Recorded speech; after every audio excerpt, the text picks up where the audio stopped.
শুরু করিতেছি মহান আল্লাহর নামে, যিনি পরম করুণাময় এবং অত্যন্ত দয়ালু।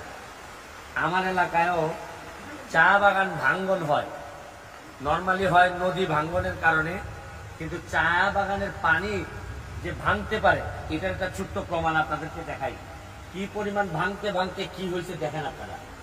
এটারও আবার কারণ হচ্ছে গিয়ে প্রকৃতিরে হাত দিলে, প্রকৃতিরে ইন্টারফেয়ার করলে যে প্রকৃতি কতটা ভয়ানক হইতে পারে। এইখানে বালু তুলতে তুলতে এক সময় আরো প্রায় 7-8-10 বছর আগে বালু তোলা হইতো এইসব জায়গা থেকে।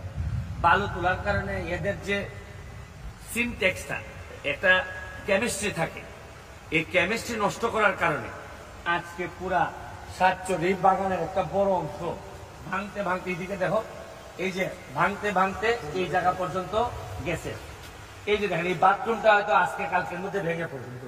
আমি এমপি হওয়ার বহু আগে এই জায়গাটারে কাজ করার চেষ্টা করছিলাম, কিন্তু যেহেতু সরকারি কোনো ফান্ড ছিল না, আমার টাকা দিয়ে করে আমি আর বাঁচাইতে পারি নাই।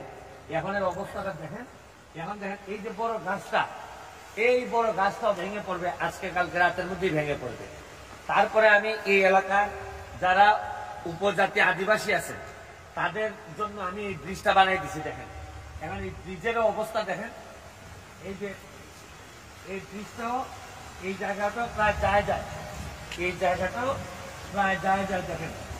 এরপরে হয়তো ব্রিজটা আরো দূর নিয়ে যেতে হবে, আল্লাহ জানে কত দূর থাকবে। এই এই গাছটা কাইটা দিতে হবে, ব্রিজ ফলাই দিবে তো। এখানে তোমরা নাই, এটা দাঁড়িয়ে আসো, যাও, তোমাদের তো কোনো নজরই নাই দেখতেছি। এই যে এই যে এই যে এইটা এখন দাঁড়ান, এখন দাঁড়ান, পিলার নিয়ে যাবে, যান।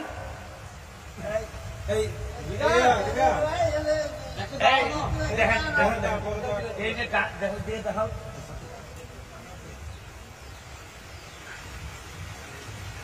এই যে গাছ কিভাবে আটকেছে, আমার পিলার নিয়ে যাবে। কিন্তু এটা এখানের লোকজন, স্থানীয় লোকজন কেটে দেওয়ার কথা, এরার অবশ্য অত গরজ নাই। এরার কথা হলে বাংলায় তো অসুবিধা কি?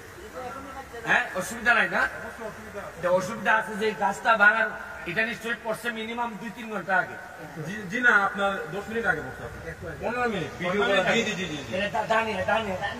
আসলে গাছ পড়াতে পানি চাপনি দিকে আপনার লাইন হয়ে গেছে, নাহলে দিয়ে লাইন থাকতো, তার জন্য আমরা গাছটা রেখে দিচ্ছি আর কি। আপনার এইটা রাখছো, কিন্তু এইটা যে এটা থাকো, কিন্তু এইটা তো আমার পিলার টান দিবে। এর একটা কাজ করে, এটলিস্ট এটার পিলার ছাড়া যে জায়গায়, এই জায়গা রেখে দাও। কথাটা বুঝছো? খালি পিলারের উপর প্রেশারটা যেন না থাকে। এই দাও, পিলারের উপর প্রেশার দিলে এই গাছ সহ টেনে নিয়ে যাবে। দাঁড়িয়ে আসো, দাঁড়িয়ে আসো, দা ভাগ করাত আছে কই?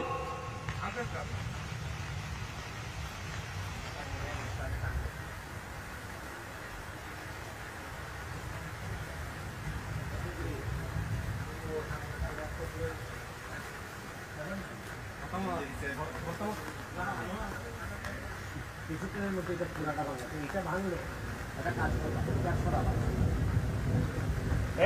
এই গাছ যদি ভাঙে, এই গাছ যেভাবে পড়বে আর সরাবান।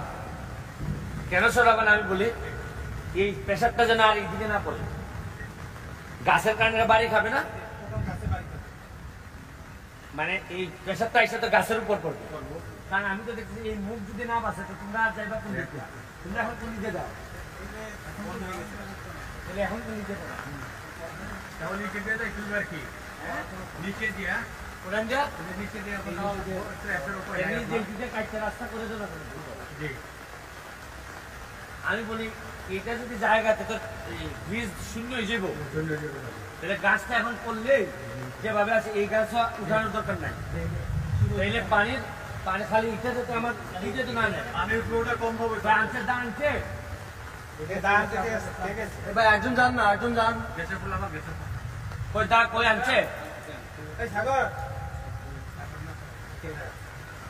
কই গেছে ও? সাজু তাদেরকে বলেছে কই আনছে? কই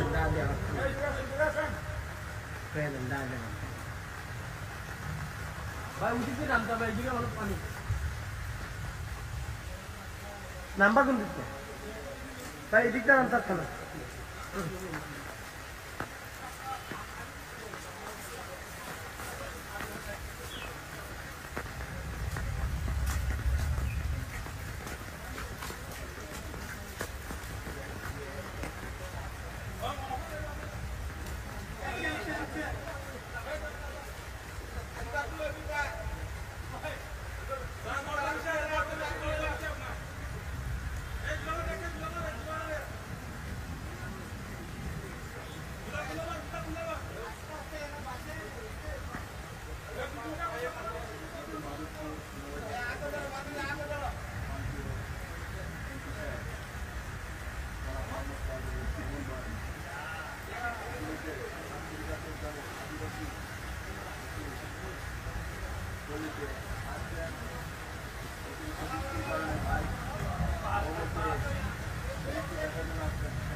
নামাজ